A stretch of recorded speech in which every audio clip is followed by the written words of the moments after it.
یہ کہاں لکھا ہے بھائی؟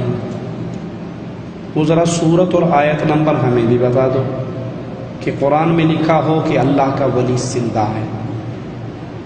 کہیں نہیں لکھا، کوئی ایک آیت ایسی نہیں ہے۔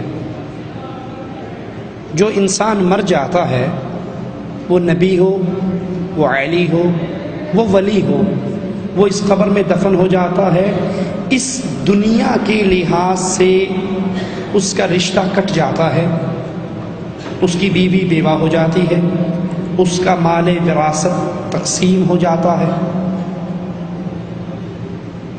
اس کا اس دنیا والوں سے کوئی رشتہ، کوئی تعلق باقی نہیں رہتا۔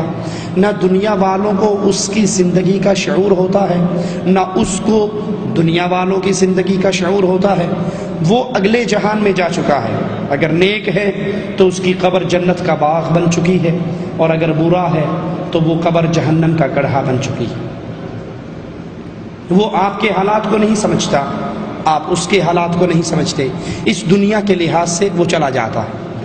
وہ کہتے ہیں کہ تم کہتے ہو کہ ہمارے بزرگ قبروں میں بھی زندہ ہوتے ہیں، کہتے ہیں کوئی زندہ ہمیں دے دو کچھ وقت کے لیے، اور ہم اس کو قبر میں رکھیں گے چند گھنٹے، اور پھر نکال لیا جائے گا، اور اس میں پتا چل جائے گا کہ وہ جو زندہ اندر بھیجا تھا وہ سنتا ہے یا نہیں سنتا۔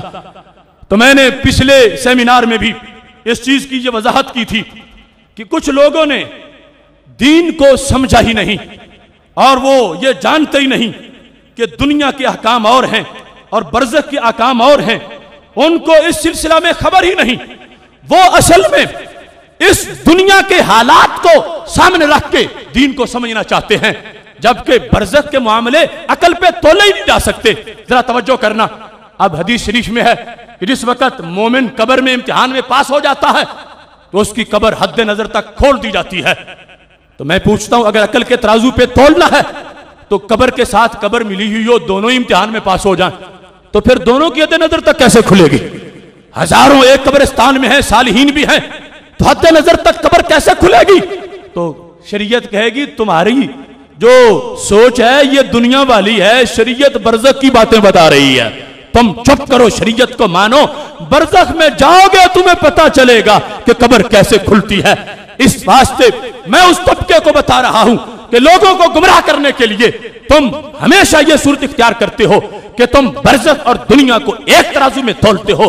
جان لو برزخ اور ہے اور دنیا اور ہے، اور اگر اس کی مثال سمجھنا چاہتے ہو اور پوچھنا چاہتے ہو کہ قبر والے کا انداز کیا ہوتا ہے، تم زندہ کو قبر میں دفن کر کے حیات ظاہری دنیاوی پر برزخ کو قیاس کرنا چاہتے ہو، میں تمہیں محدثین کے امام سے یہ ثابت کرنا چاہتا ہوں کہ جو ہمارے زندہ ہیں دنیا میں ان کا معاملہ چھوڑو، تم ہمیں کوئی چھٹی نہ دو، ہم جو قبر میں ہیں ان سے یہ ثابت کروائیں گے کہ ان کا انداز کیسے ہوتا ہے، وہ قبر میں رہ کے کیسے سنتے ہیں اور کس انداز میں قبر سے وہ اپنی زندگی کا اظہار کرتے ہیں۔ یہ کتاب الثقات ہے جس میں سیکا راویوں کا ذکر ہے، یہ امام ابن حبان کا وہ مجموعہ ہے کہ جس کی جلدوں کو دیکھ کر حدیث کا معیار معین کیا جاتا ہے، حدیث کمزور ہے یا صحیح ہے، اس کے راویوں کی جو پوزیشن ہے ان کتابوں سے، یہ کتاب الثقات جیسی کتابوں سے معین ہوتی ہے۔ اس کتاب کے اندر جلد نمبر 2 پر صفحہ نمبر 32 پر حضرت احبان بن سیفی، حضرت احبان بن سیفی ان کا ذکر ہے۔ یہ حضرت احبان بن سیفی کون ہیں؟ یہ 14ویں 15ویں صدی کے نہیں، یہ بڑے پرانے ہیں۔ کون؟ یہ حضرت ابو ذر غفاری رضی اللہ تعالیٰ عنہ کے بھانجے ہیں، یہ حضرت ابو ذر غفاری کے شاگرد ہیں۔ یہ احبان سیفی، احبان بن سیفی حضرت ابو ذر رضی اللہ تعالیٰ عنہ سے روایت کرتے ہیں، اور ان کا انداز کیا ہے؟ یہ بصرہ میں رہتے تھے اور بڑے زاہد و عابد تھے، بڑے پرہیزگار تھے۔ انہوں نے موت کے وقت یہ وصیت کی تھی، اوصى عند موته، کہ وصیت تھی اللہ یکفنا فی قمیص مخیط، کہ مجھے سلائی شدہ قمیص میں دفن مت کرنا، مجھے سلی ہوئی قمیص مت پہنانا۔ آج یہ لوگ کہتے ہیں قمیص تم نے خود اتاری، قبر میں تم نے خود اتارا، وہ خود نہیں اترے، قمیص خود اتار نہیں سکی، قبر میں پہنچے تو تم نے مشکل کشا مان لیے،